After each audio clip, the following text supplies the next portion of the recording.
pleasure today to be of service in the following languages: English, French, Spanish, Portuguese.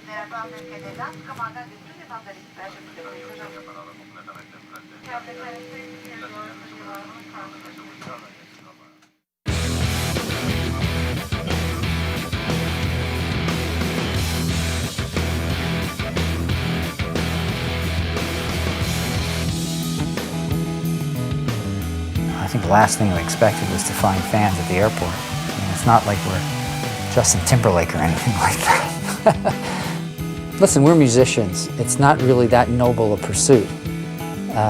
And if you can do something that touches someone like that, it's pretty mind-boggling to me.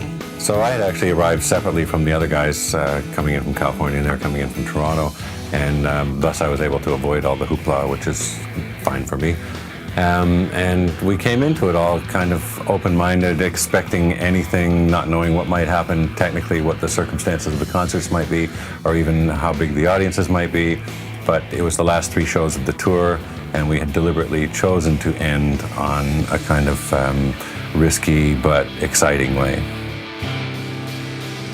Hey.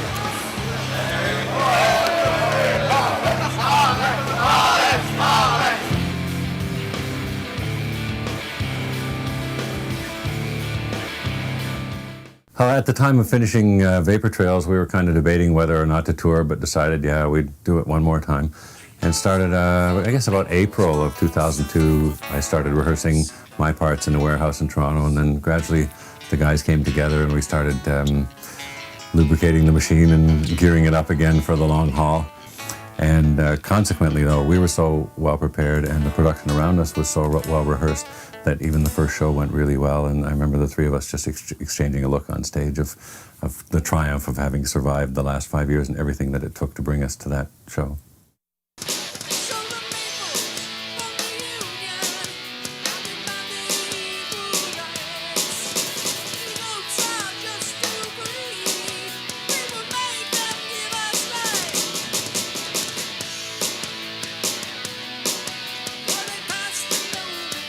I think you do get tired of playing certain songs over the course of a tour, especially songs that you've played for decades. But this tour, I never got tired of any songs that we played.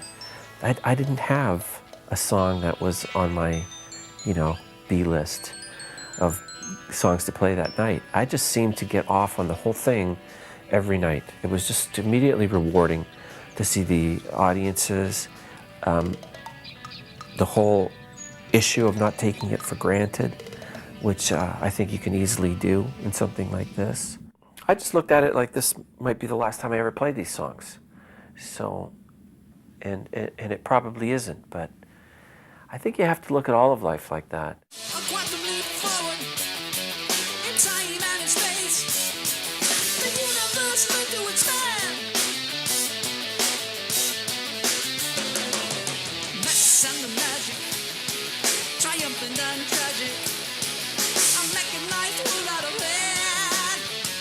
To create a set list is one of the toughest things. And what we do is we start with, well, what did we do last time? What did we play? What songs did we play? What songs didn't we play? And then we put a wish list together of what songs would we like to pull back out of the past that we haven't played in some time. And we start emailing potential set lists to each other. And that's how it starts. And of course, there's always pressure from fans. Then Alex and I got together at my house and we started listening through to all these records. Like we kind of went through every record going back in time. I mean, we hadn't done that in maybe ever. And we sat in my kitchen, played everything back over my computer, and it was kind of fun. We were laughing a lot. Some songs came back and we went, wow, it really sounds good. And some songs came back and it was like, there's no way I can ever play that song again. I'm sorry. I don't care how much the fans want it. I apologize, but there's no way I can play it. And so that's how it starts. And the first set list is about 4.5 hours long. And then you just start playing it. And sometimes a song that you think will never work, once you play it, you go, that sounds really good. What was I thinking? We should definitely play this. And Neil had some hesitation about certain old songs. And then once we played them, there was so much spirit, and we were smiling so much that it was like, well, yeah, let's do it.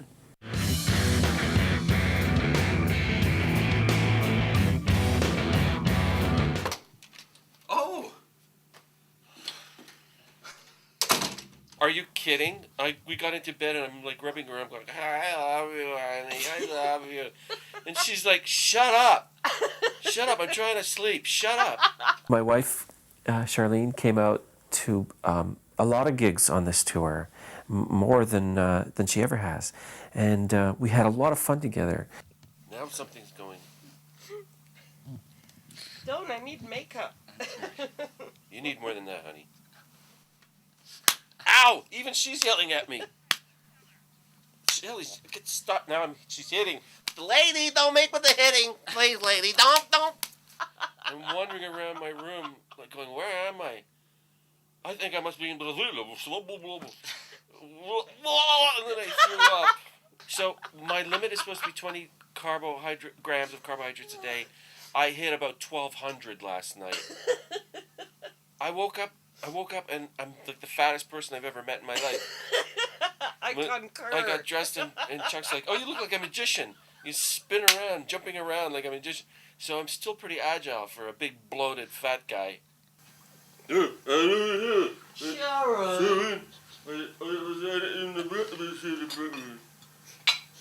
How can there's so many eggs? I don't drink coffee. I don't drink Or coffee. smoke cigarettes. Or smoke cigarettes. That's the truth. I quit smoking a year ago. It's secondhand smoke that I'm worried about. My second hand that always has a cigarette in it. How long are your interviews? Oh, weeks. Like 3 hours? No. I think we have a photo shoot for 10 minutes. It's like, paparazzi! And you stand like this. Like Steven Seagal? Yeah. I learned from Steven Seagal. Got my hat on. I'm ready to go do the interviews now. All right, I will.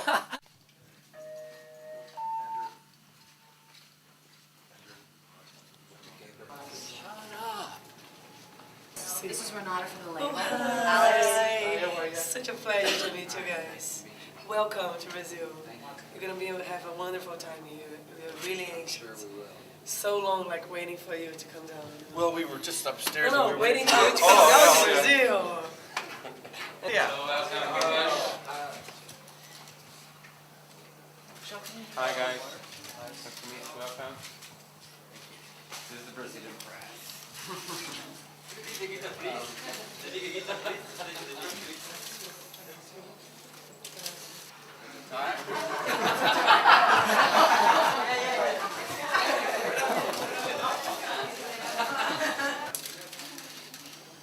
No, you got one. Here's your pen. Here's your pen. Okay, we have to go. Prazer termos Alex Lifeson e Gary Lee. Gary, baixista, vocalista, e Alex. Olá, bom dia. Gostaria de saber por que o Rush demorou tanto para vir ao Brasil. Why did it take you so long to finally come to Brazil? It took us so long to come here because we're not very smart. We didn't realize we had so many fans in Brazil, quite frankly. Where is Neil? Why isn't he here with you? Before we started this tour, we had to discuss how we were going to handle press. And because of the events in Neil's life and what had gone on, we knew there was going to be a lot of interest in what had happened and how he's doing. You know, most of it, I believe, comes from a good place, but some of it is just pure curiosity. And so we talked about it, and we had to feel that he could handle it. And, you know, it's very emotional to talk about that kind of thing. And it's one thing to talk about that kind of thing with your friends. It's another thing when you're being asked it over and over and over and over and over again by people you don't know very well. And And we just believed it was best for him just to not be involved in press. It was enough for him to come back to play on the record so well and to be a contributing part of the band again and to even be willing to spend that much time on the road. So that's asking a lot of him from where he was. Compared to the shows that you usually do America, it's the same in America, oficial visually and e de tantas e-mails recebidos. Nobody knew, especially us. feeling for what they are. We try to do the best job we can covering America, it's the same. Putting pictures out, I would say. And the real reason we're here is we're going to make everything better. We're going to make airplanes out of beef.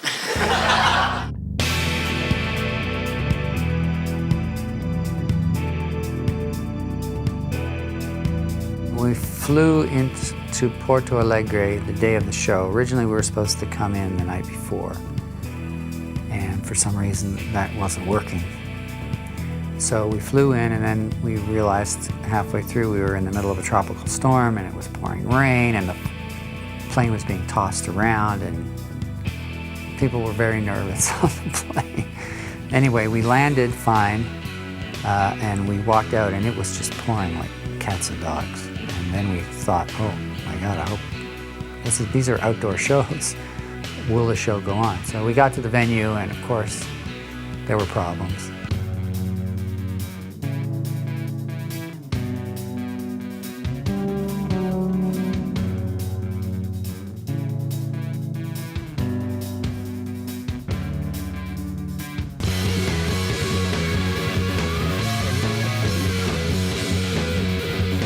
Well, we don't have a monitor console. The one that we're supposed to have didn't happen.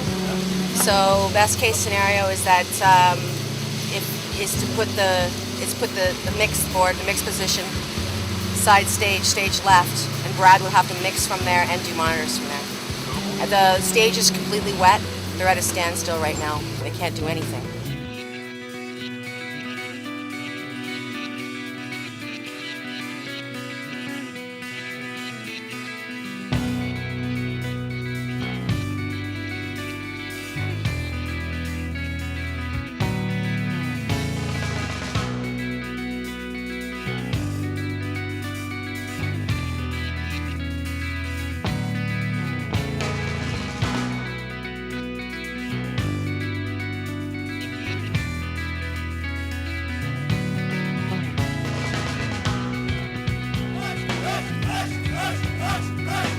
Our nightmare started this morning when we came in with so much rain.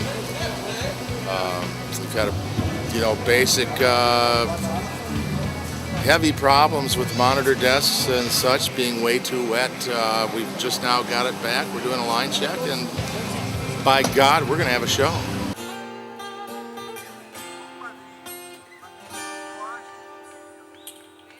I can learn to resist anything but temptation. I can learn to coexist with anything but pain. I can learn to compromise anything but my desires. I can learn to get along with all the things I can't explain. Well, I think for 3 tours now, we have this conversation, Alex and I. Wouldn't it be great to do something acoustic? And we talk about it, and somehow or another, we never get around to trying it. But when Alex and I were sitting down and listening to all the material and Resist came on, I said to him, I bet you that would sound great with a slightly different arrangement, just guitar, because it's a folk song anyway, really. And he said, well, let's try it. And even when we got in rehearsals, we were kind of delaying trying it, and then finally one day we just said, okay, Neil, come in a half an hour late, we're going to try it. And we felt really odd about it. But we kept rehearsing it, and we just loved doing it.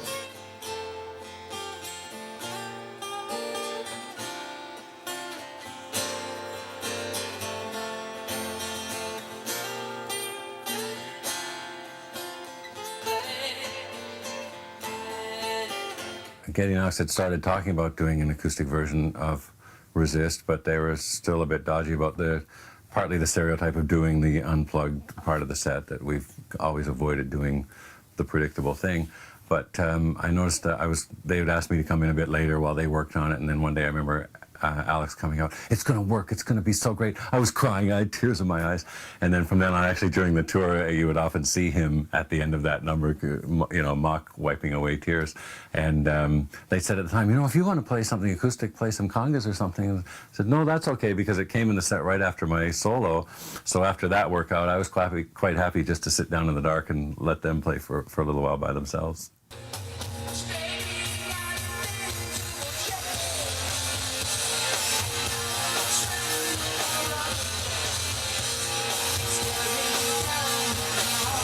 There are songs that come to mean different things to us emotionally, and for instance, I can never play The Pass without being moved emotionally for what that song says, not only explicitly lyrically, but what it conveys musically to me. It's one of our better crafted ones in terms of the expression of emotion and the expression of restraint, and there's a certain worldly compassion about that.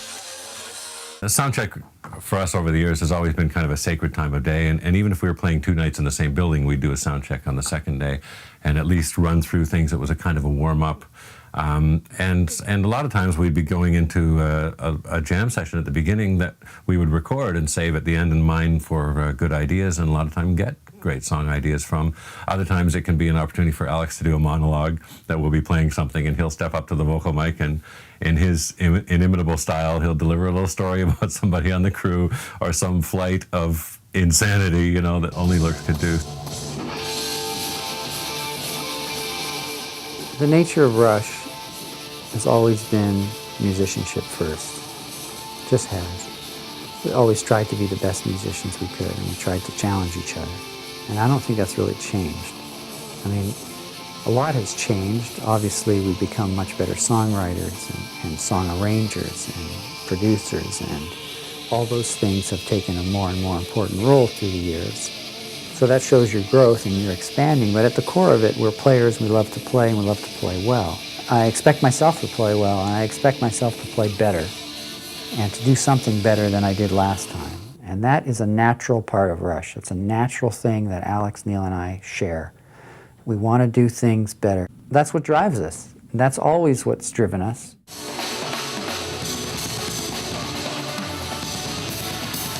Today there was a big rainstorm. And stuff got broken and wet.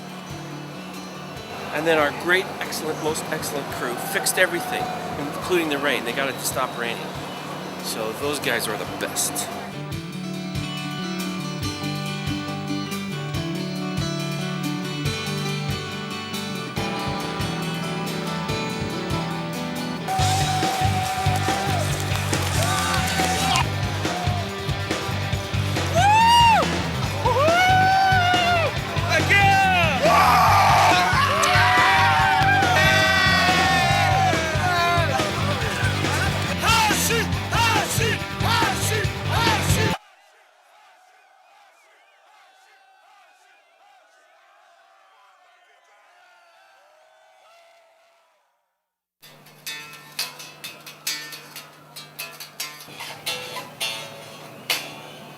How's your hand?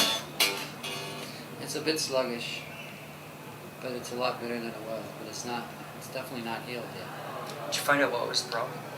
Yeah, I have 2 stretched ligaments on either side of this finger's knuckle, and they're way stretched and way swollen, and they're making mobility, and they're taking the strength and mobility away from this finger, which is my main noisy bastard. I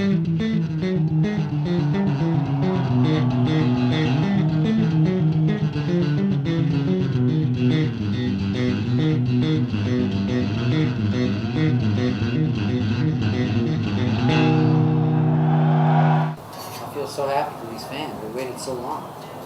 Just want to give them the best show we can give them. I just want to send them home happy after all this time. I mean, look, they come out so early. They wait 3 hours, and they're screaming already.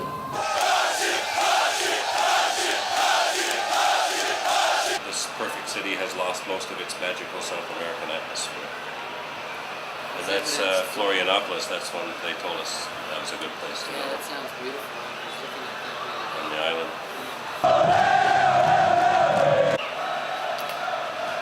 Salvador's got all that stuff. Wow. Yeah, this is all Salvador.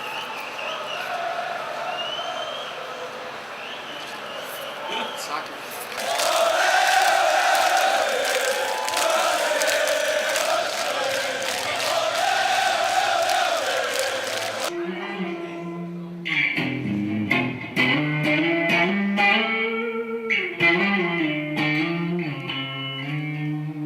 For me, I like to warm up for a half hour or so before the show. You know, I find even 10 minutes is beneficial, just to get the fingers moving. I've had some problems with my hands with psoriasis, and they get a little swollen, so I need to do that warm up just to clear it out a little bit.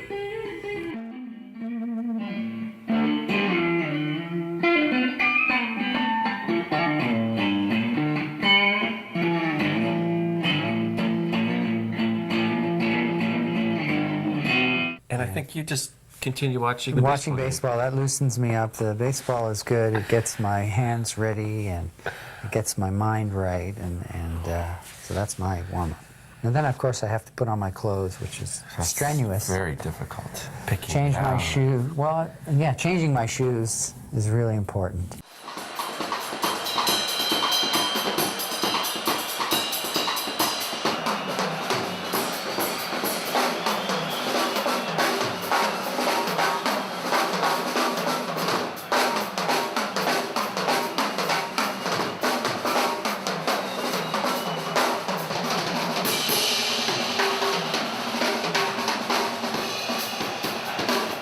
Neil warms up for about 20 minutes, really, you know, a real serious. Yeah, all out.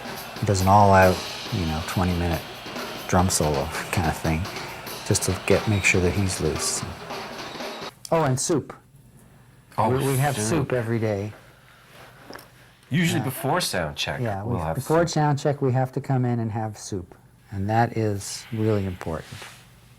And we, you know, we talk, and sometimes we don't talk, and But we still have soup. yeah, we still have soup, and we have that. Sometimes we could talk or not talk for hours. Yeah. And sometimes we have soup after we have soup, so we'll have two soups. Yeah.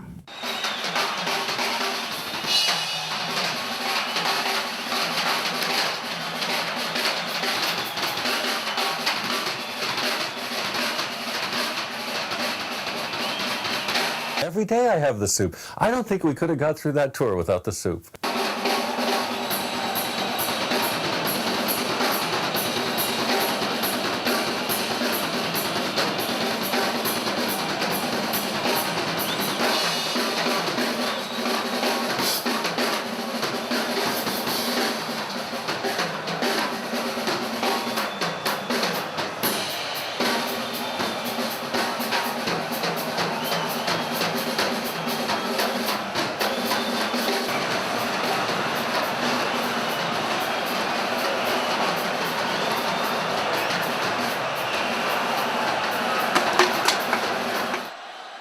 Thinking about this foreign country, never been to before, on the other side of the world. The fact that we have this opportunity to play for a lot of fans that we never knew we had there. The wrapping up of the tour. The work that went into the album that preceded the tour. The time off that we had for 5 years, both good and bad. Where we were at in the previous tour. Well, like all those things were going through my head.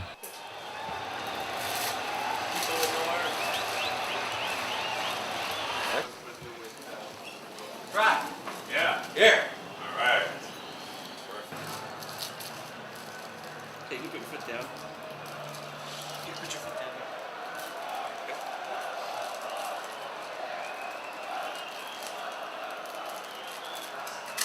I'm ready for surgery.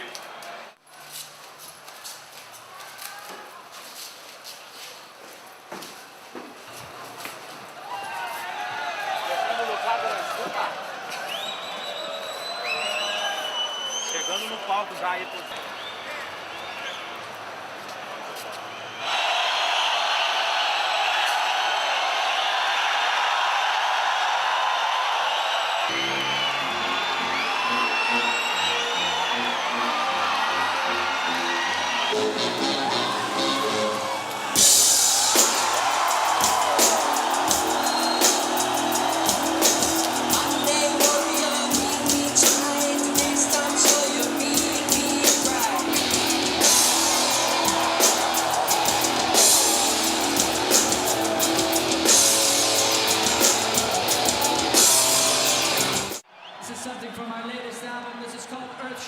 The new stuff from Vapor Trails, I think, was really the most exciting stuff to play. And it's always like that, you know, the newer material is always more enjoyable to play. Earthshine was a great song to play. It's nice and heavy. And you know, the old standards like Tom Sawyer and Limelight, you know, they're always a lot of fun for me to play. Bytor, we probably stopped playing around 78, I would guess. 77, 78, something like that. I wanted to play that for a long time. You know, it was always a favorite. I think it's a really good representative song of Rush in the early days. So I was really pleased that we were, you know, resurrecting it for this tour. The video stuff that was done for it, the animated battle between Bytor and the Snow Dog, was quite humorous. You know, and you could playing the song and you can see people laughing in the audience, and that's so great to see. You wouldn't think that you'd want people laughing in your audience, but definitely it's you know, it's I want it to be fun going to a Rush show.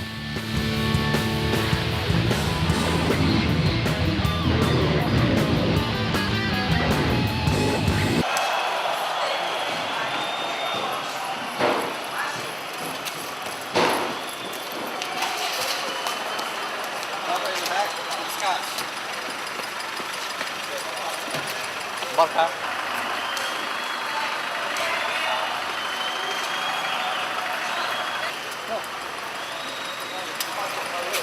All right.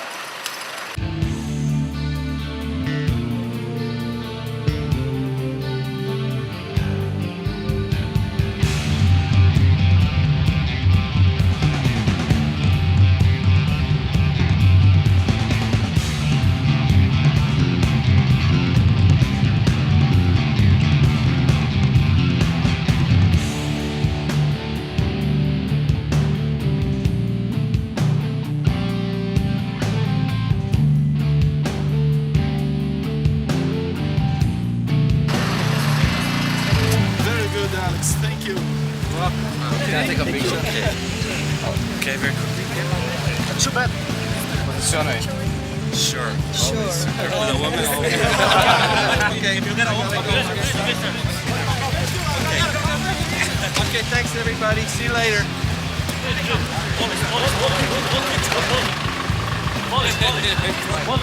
Well, you have to with the police, huh? When the hoax of Russian Brazil came onto us, the Brazilian fans fastly tried to gather on the purpose of meeting them. Yeah. All music is perfect from Rush. The lyrics inspire me in so many ways that I... Oppression and such stuff, huh? Yes, it's everything. Rush is everything. Which shows are you going to? Rio and Sao Paulo. If I had my money, I would go to Porto Alegre too. I'm modern day warrior, mean stride. Today's sun's fire, mean pride. Hey!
time with their hair in this climate. Not good for Jewish hair. You get the frizzies immediately. How many fucking nails I've broken opening these cases over the years.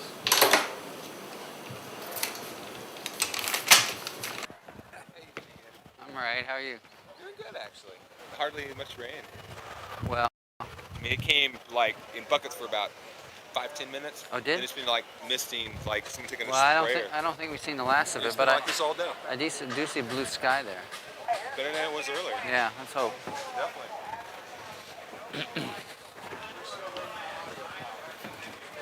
Hello, sir. How are you? I'm fine. Did you have a good day? No, but I'm still fine. No problems? Plenty of problems. Did the board crank up okay? Oh, well, yeah, until we basically lost power. We had So everything lost power? No, just the audio. What we've got is we have a bad, the cabling that they brought in had bad insulation on the joints. Rubbed together, arced, blew out the fire extinguisher. Now we're waiting. I made them redo everything. Okay. So that we're safe for tonight, and then we're going to. So what are we looking at? We're still wiring the stage. Okay. You know, I mean, it's going to be a while. We're going to be Okay, right that's fine. I just want to know. No. Where's your hat? Where's your hat? My hat.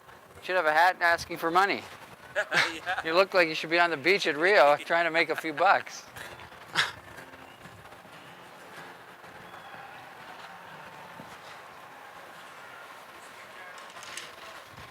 Go on, throw this poor beggar a few coins, would you?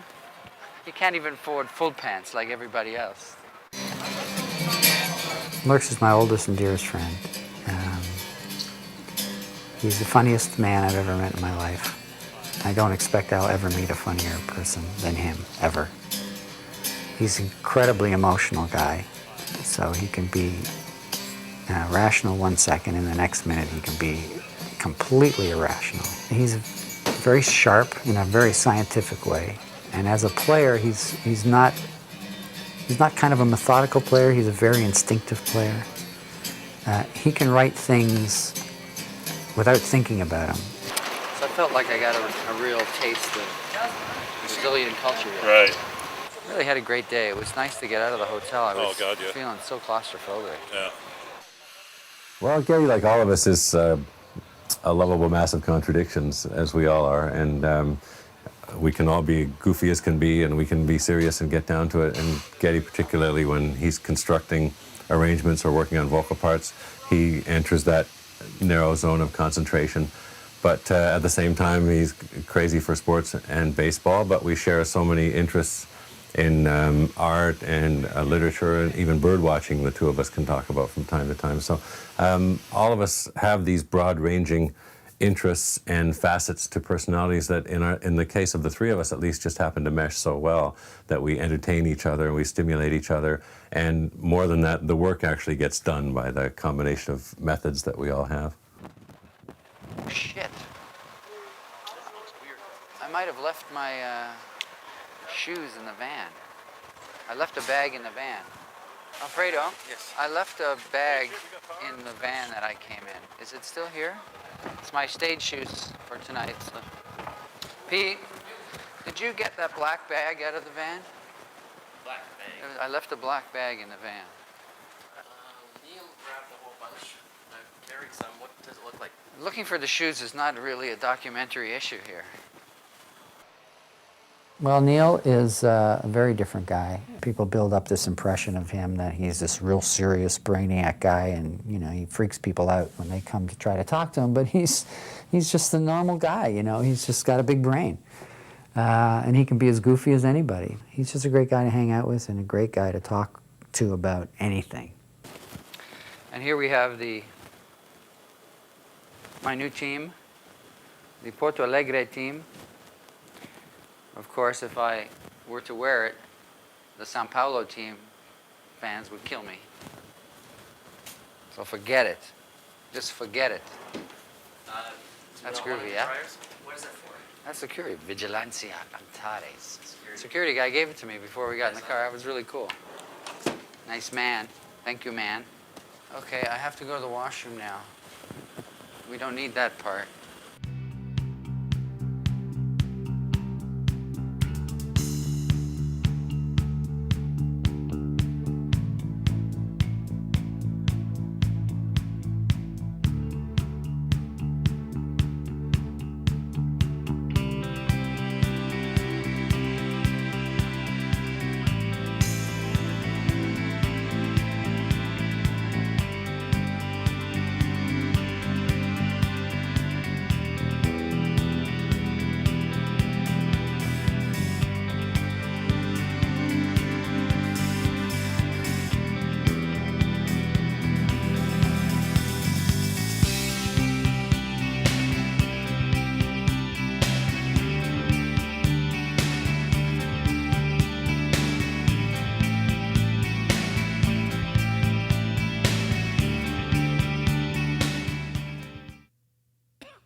Monday warrior, mean strike. Today's time, so you mean pride.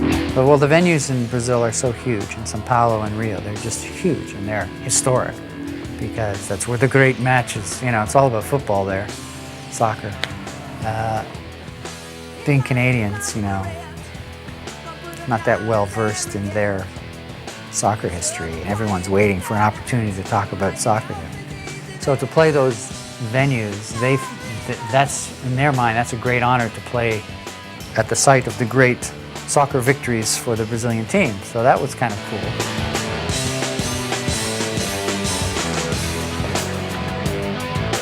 I suddenly realized how huge the stadium was. It was just one section. Because you took in the whole stadium, it didn't seem that big, you know, it just seemed like a stadium. But when you looked at a section and it had, you know, like 600 seats in that section, and the seats were tiny, you realized how big this place was. So it was great.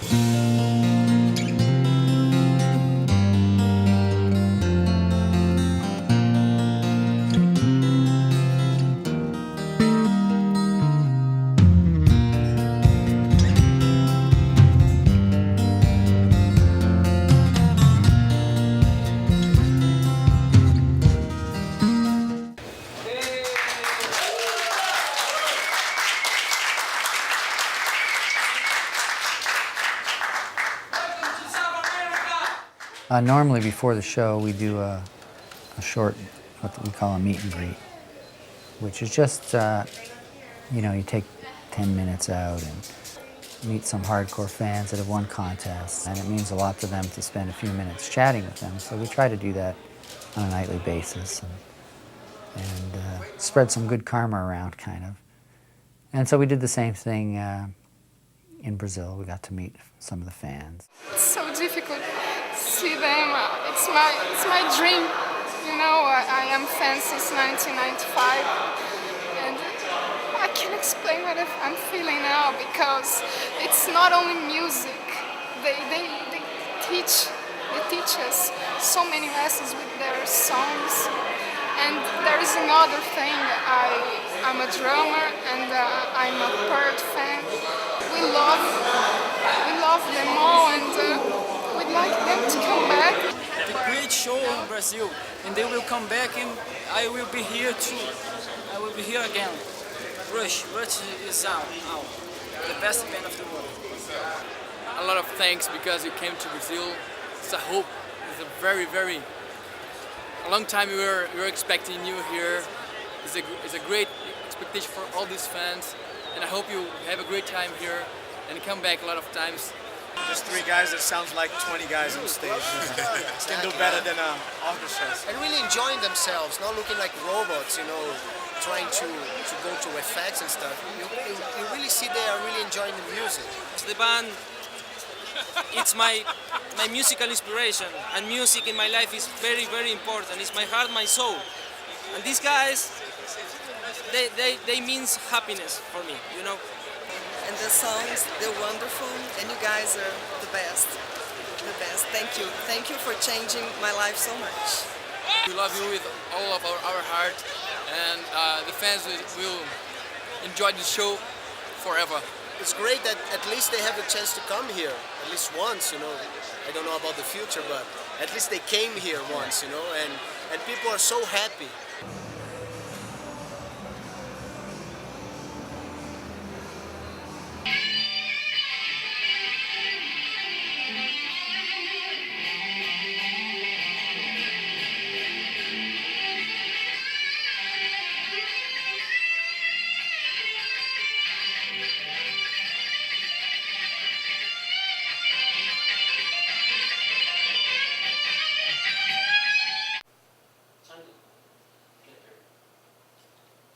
What'd you say? What time?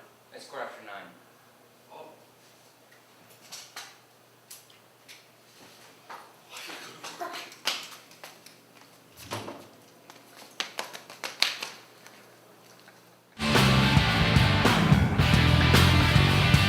We go out in the world and take our chances. The Sao Paulo show was one of the most dramatic shows in our entire career ever. For one thing, by far the largest audience we've ever played to anywhere.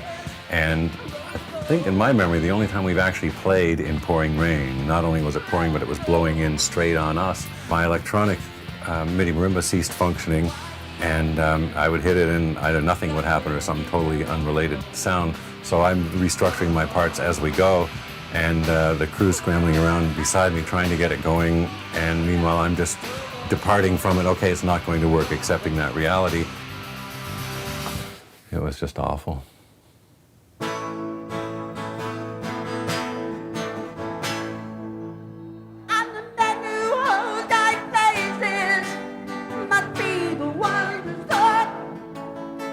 To mold a new reality, closer to the heart, closer to the heart. When we went to Mexico, we had no idea that song was so popular in Latin America. And so we hadn't prepared it. In Mexico City, we rehearsed it that afternoon, played it like, 4 or 5 times, and then just played it that night, and it worked out. We were a little more prepared in Brazil, because at least we knew we were going to have to play it a few days before, so we rehearsed it in sound checks. I was listening to my solo from last tour and thought, well, I'm not really finished with that framework yet. And there was still development that I could have done there, but then I thought, no, it's been 5 years, I really want to start fresh. So I kept some elements of it, but put them in a whole different configuration, just in the framework that I dreamed up. And there's some things about it that are autobiographical. There are parts of that solo that have always been in my drum solo, and parts that are fresh every tour, and parts that are fresh every night, that designed to be kind of my little experimental area, stuff that I'm interested in. There's the history of drumming is in there, from rudimental drumming to African drumming to jazz drumming, rock drumming, and there are parallel stories being told, I guess, is something that I try to get at. So it's not just an exhibition to me. I want it to have a framework for from a listener's point of view, that they'll understand there are threads of narrative going on here.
Well, the Rio show was an amazing feat of endurance from our road crew's point of view. I mean, if ever I believed they were the greatest crew in the world, it was proven on that last show in Rio. Our crew didn't get in. I don't think they got into the hotel till about 12 in the afternoon. And usually when we start to set up a show, they're in about 7 in the morning at the venue, starting the first trucks. But I don't think the first piece of gear hit the stage till about 2 o'clock in the afternoon. So for them to get the show up in time to do a show at 10 o'clock at night was just unbelievable.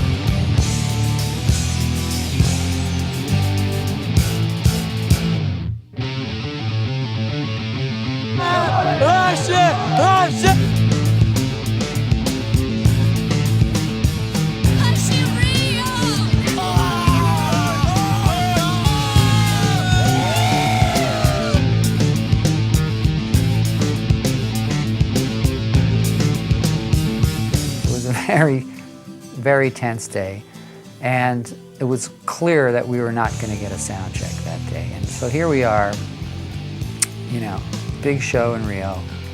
We're filming it, we're recording it, and there's no sound check for out front, which I don't think was a big deal because we've already done 70 shows and we knew we could pull that off. But no check for the sound truck, no check for the film people. So, I mean, when we hit the stage, that was it. Cameras better work or all goes for naught. It's actually going to be kind of fun today because the show's going to just get set up in time to start. So it's going to have a whole different dynamic to it.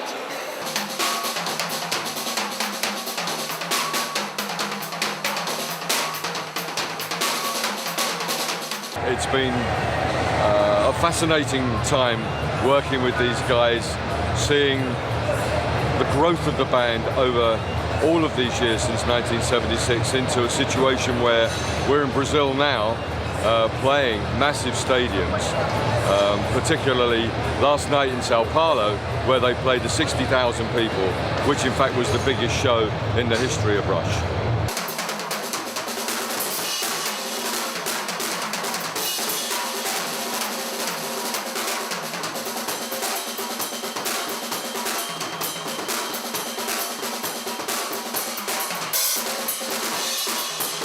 There is such a great rock following here in Brazil. Rock music and what Rush does is a great match.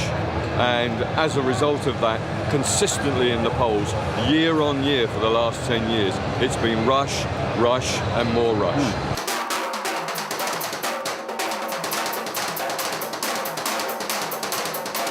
Trucks were so late arriving from Sao Paulo to Rio that it was a question even if the show could go off anywhere near close to time. And yeah, they were setting up right till a minute before we walked on stage, I think. So it was about as against the odds as you can imagine, but it again, the measure of professionalism and good spirit. So I remember my drum tech Lauren coming in just before, everything's all right and the meeting room is working, you know, and there was this sense of conquering adversity and carrying on regardless. That was the spirit the three of us had, and sure enough, that spread down through the crew as well. I am a big fan, a real big fan, maybe one of the oldest fans of Rush in Brazil, because when we could get no records of that band, my father had one, and I could listen to Spirit of the radio, and I got the whole spirit.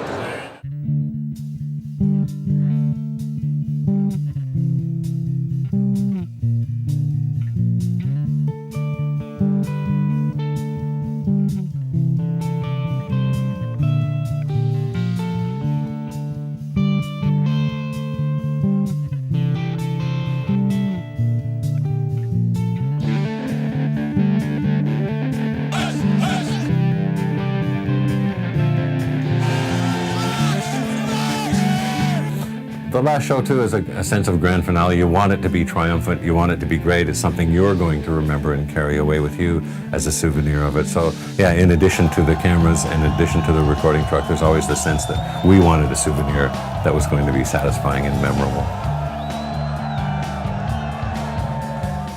We know, and the audience knows, that we're playing songs that we want to play and songs that we're proud of and that we enjoy playing.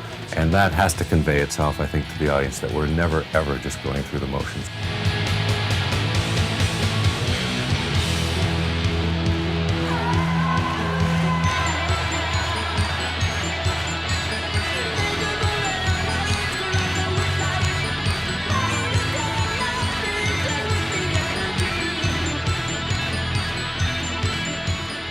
It means so much to us to do it well, but I think also that has to reach the audience, that they know we care.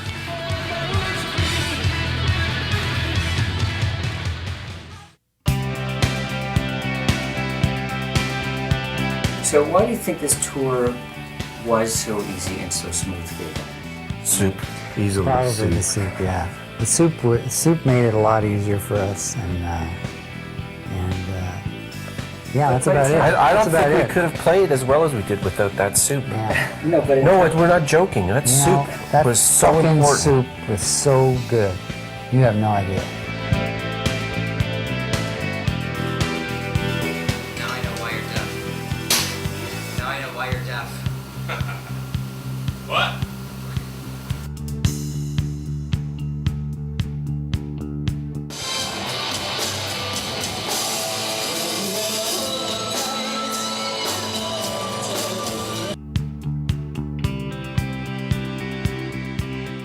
I think I have a shrimp caught in between my tooth. What's a shrimp cod?